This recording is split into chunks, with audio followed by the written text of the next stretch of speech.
And now, give it up for Sister Realness.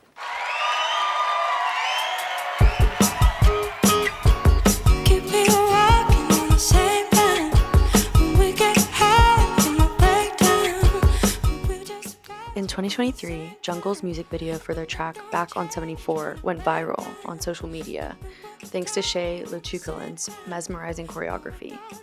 Thanks to this dance trend, my eyes were open to the world of Jungle and Volcano. I watched the full video, and I was hooked.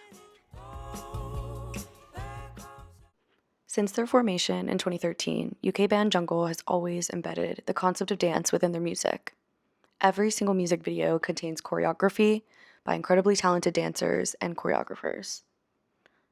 The expressive cinematography by the creative team and the coordination and storytelling of the dancers make their music videos mesmerizing. The group's entire catalog is so visually versatile and intentionally made.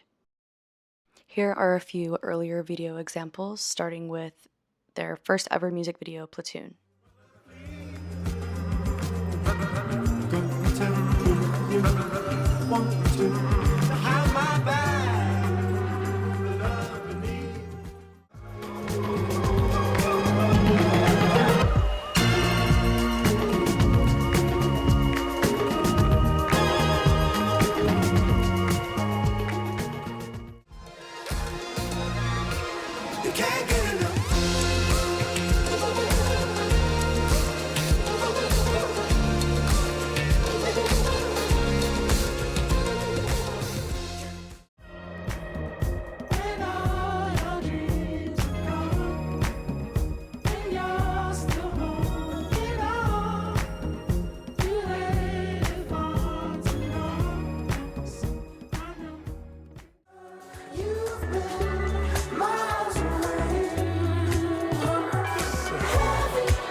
In August 2023, Jungle released their fourth studio album, Volcano. This would be the group's biggest project yet, complete with a short film choreographed by Shay Lechukalin.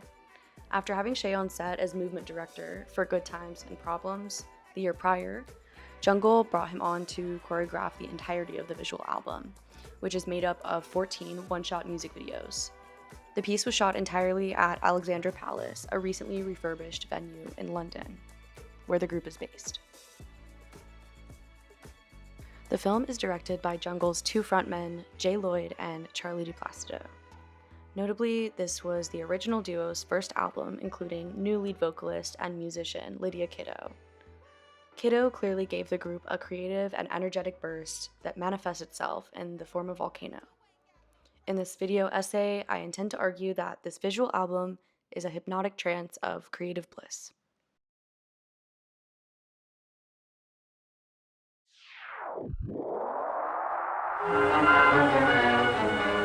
There are those who would say that the story which follows could happen only in a dream. Regardless of where it could happen, this is the way it did happen. I'm alive. Are we rolling?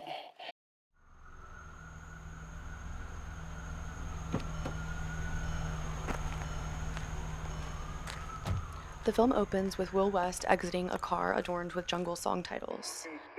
The first cut occurs and we're introduced to the editing room. This is one of the only times we're going to hear diegetic sound in the film.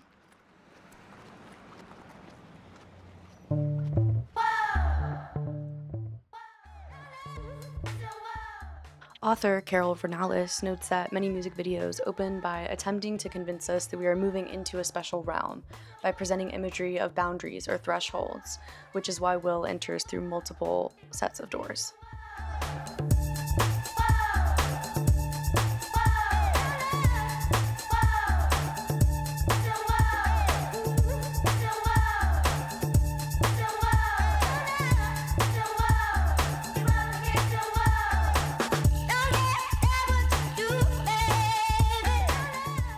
We learn from this scene that the plot will follow a group of performers who dance for a live TV broadcast.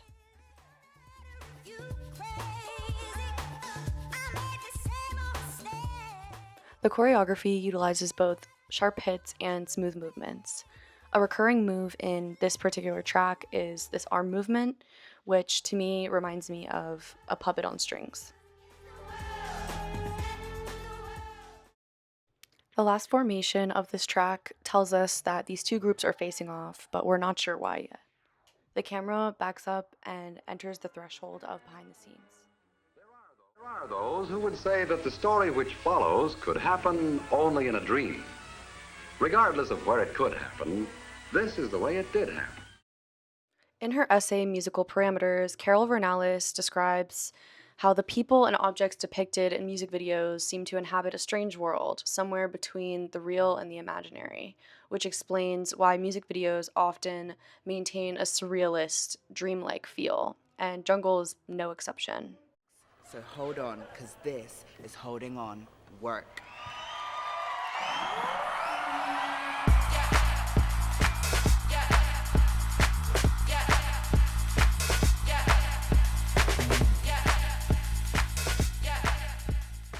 This high energy number centers the feminine dancers of the group who perform a runway style show, including Vogue style choreography. The camera once again utilizes tracking shots, moving and flowing to the contours of the song, and centering the main performer in the process.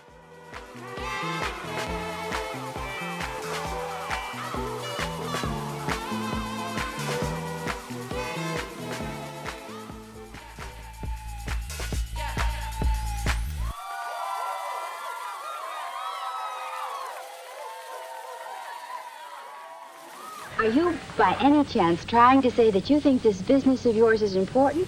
That's exactly the way I feel about it. Camera ray, Volcano flame.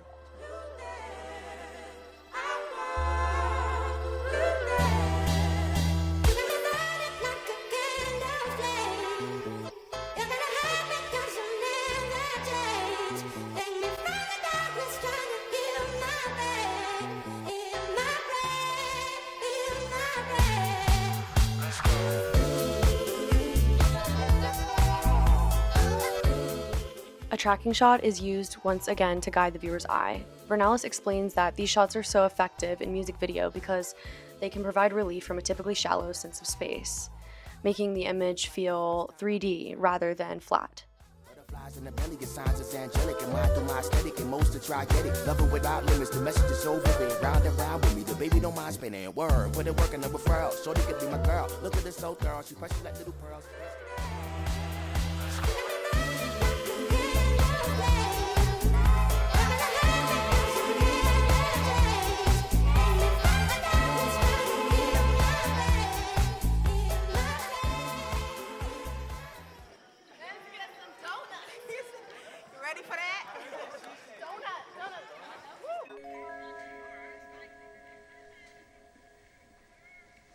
Did she just say donuts?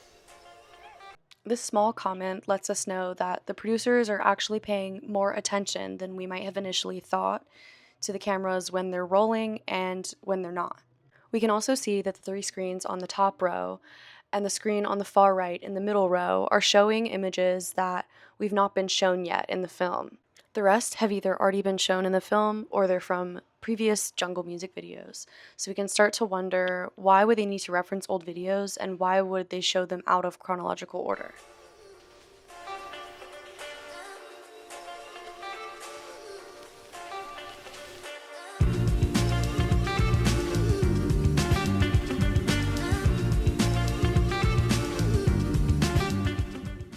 I'll go ahead and disclose just for fun that this is my favorite video in the entire visual album because it just has some of the most visually beautiful scenes I've ever seen.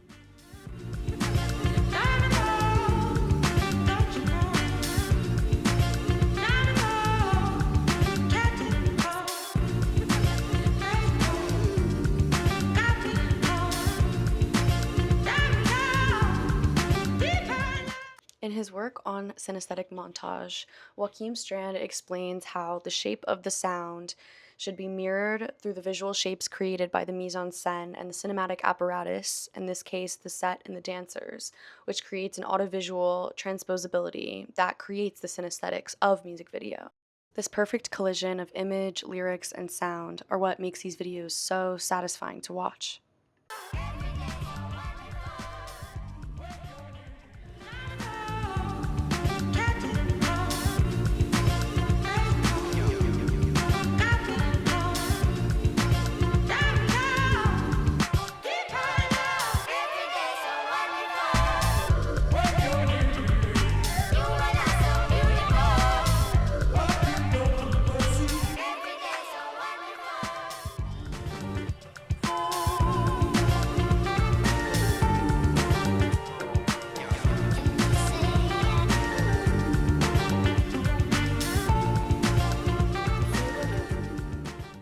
hardest as I've been in love.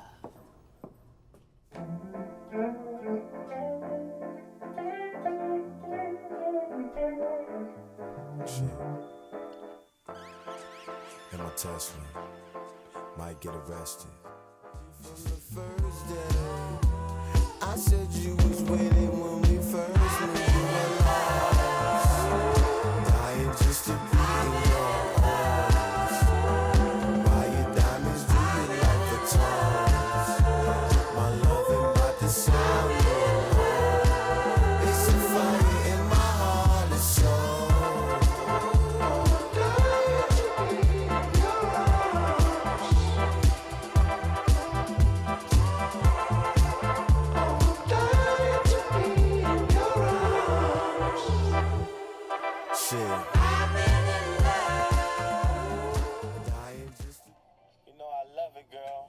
It all starts in this rather strange and out-of-this-world office, which keeps the sales records of every wholesale bakery salesman on Earth. Or so the story goes. And now, give it up for Sister Realness.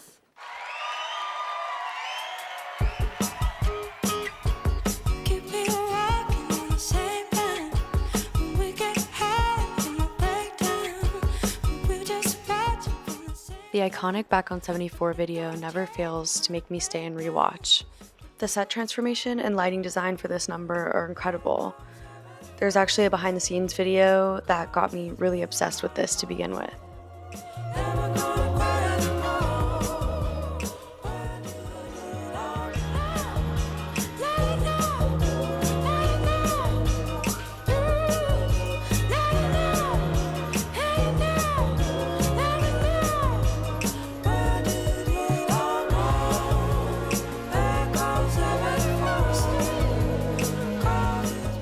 There's a little bit of discourse online over where the scene would even fit in the plot, and the consensus on Reddit is that this would be Will's drug-induced haze, where he's trying to decide between Mete and Didi Me.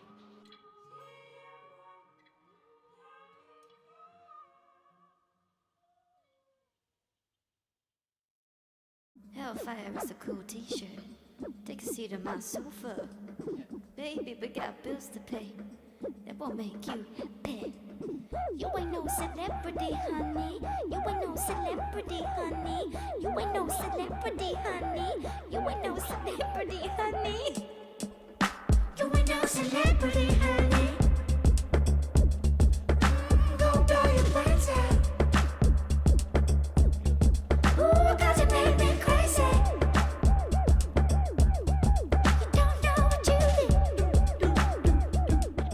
This is also one of my favorites. I've always thought that the live feedback projected onto the curtain behind the dancers was a genius way to transform the space. And I also think that the cool blue tone that overtakes the entire frame is a really nice contrast to the warm orange tones that we've been seeing so far.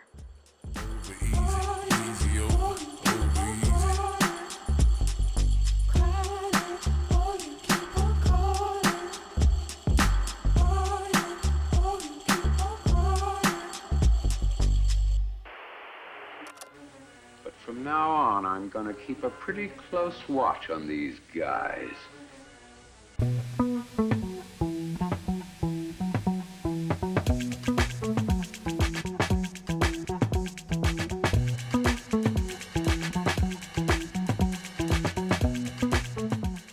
In her essay, Telling and Not Telling, Vernalis explains how videos almost never give us enough context to predict one outcome over another, even if the narrative seems to have unfolded in a coherent fashion, because all outcomes seem possible, including an abandonment of the narrative in favor of a dance sequence.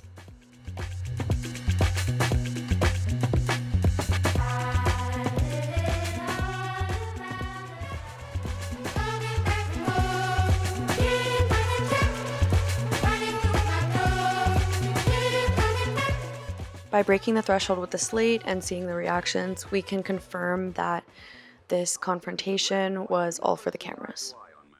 Actually, in the next transition scene, one of the big middle screens reads, "We live in a world where the powerful deceive us." And then the next screen reads, "We know they lie," which could possibly be alluding to their control over the TV program's narrative.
Every Night is a really fun dance number. The choreography is really simple in comparison to the rest of the tracks, but you can tell all of the dancers are having a really great time with each other. The use of props in the film is pretty minimal, but here we see lots of dancers holding glasses, which helps us feel the weight and quality of the percussion and the rhythm and the music, as Vernalis explains.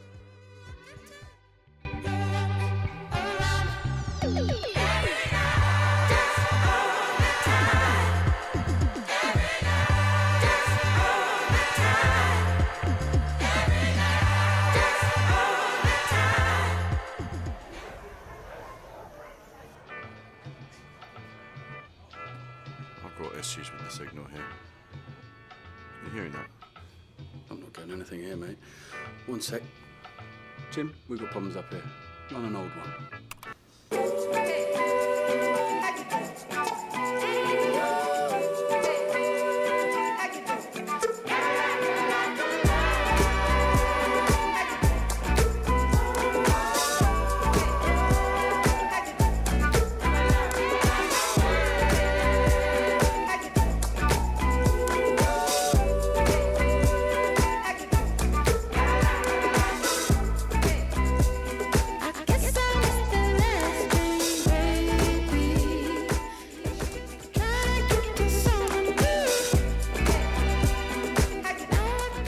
Problem sticks out from the rest because it was filmed and released a year and a half prior to the rest of Volcano, but you'd never know it because it looks so visually compatible.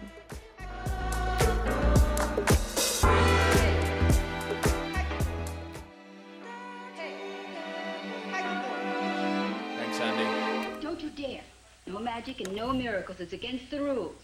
If I go, I'll go like this.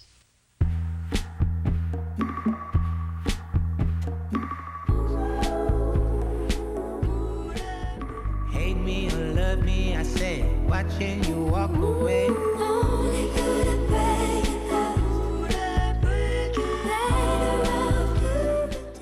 This number is essentially just a gorgeous way for Will and Mete to tell the story of their relationship through Jungle's cinematic universe.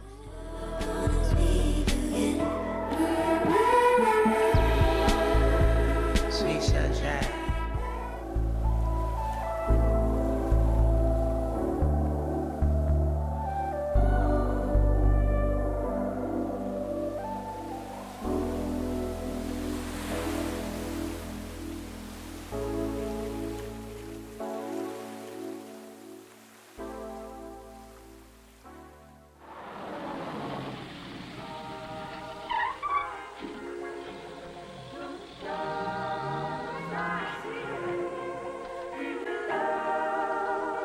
You know, this seems to be an awfully dull job that you have.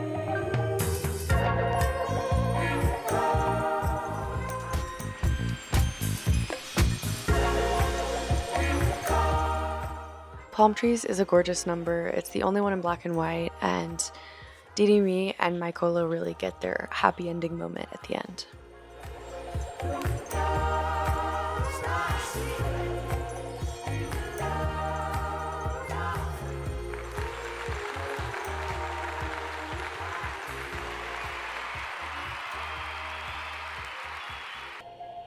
What a wonderful world we live in. That was beautiful. Is that my phone?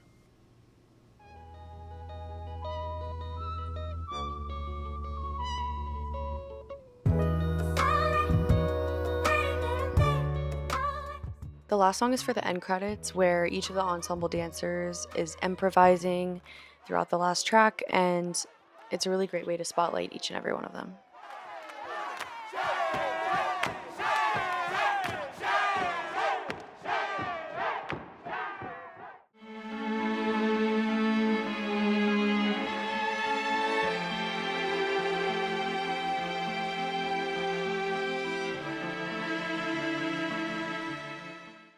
Much weight is often placed on editing as the second iteration of footage after it has been shot. For Volcano, however, the pace and beat of the individual music videos are not entirely dependent on editing, but more so camera movement and choreography. Jungle's electronic dance music happily takes on this vessel for expression. With only 30 cuts out of the entire 50-minute visual album, the film takes on a unique format using dance as its medium. The styling in this film is beautiful and intentional. I could make another installment of this video essay where I just try to decode the order of the plot based off of the outfits they wear in each number. Every outfit is cohesive with the rest in that number and moves well with the dancers. The styling truly does give disco and 1970s. Many pieces shimmer as they catch the light and movement, reflecting the dancers' rhythm visually. The way the performance space transforms from track to track is amazing. It truly feels like its own world, when in reality it's obviously just a single venue. The lighting and design of the set consistently matches the tone of the music video, often utilizing simple dollhouse-like sets like tables, chairs, and glasses. The studio setting is perfectly ominous. The juxtaposition of the upbeat, energy-filled dance takes with the mysterious transition scenes create a sense of uncertainty. The use of on-air signs is also a visual motif. Often seen at the beginning or end of a song turning on or off, this distinguishes the TV program's plot from the performers' behind-the-scenes lives. This reveals to the audience that the silly motivations of the producers to create drama are based on what's happening in their real lives. Jungle has mastered world building through their music videos, creating a fully immersive environment. Specifically, the one-shot format of their videos requires full coordination and comprehension from all departments.